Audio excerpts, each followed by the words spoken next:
কিয়ামতের দিন সর্বপ্রথম হিসেব নেওয়া হবে নামাজের। নামাজ, বিশ্বনবী ইন্তেকাল করবেন, রুহু বের হয়ে যাচ্ছে, দুই তিনটা শব্দ বললেন, এর মধ্যে একটা ছিল সালাত। সালাত, উম্মতেরা নামাজ, নামাজ।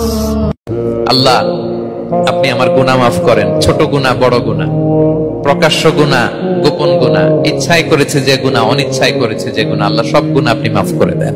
যে সব সময় ইস্তেগফার করে তার কোনো টেনশন থাকে না, তার জীবনে দুশ্চিন্তা আসে না, আর এমন জায়গা থেকে আল্লাহ রিজিকের বন্দোবস্ত করে যেটা সে কল্পনাও করেনি।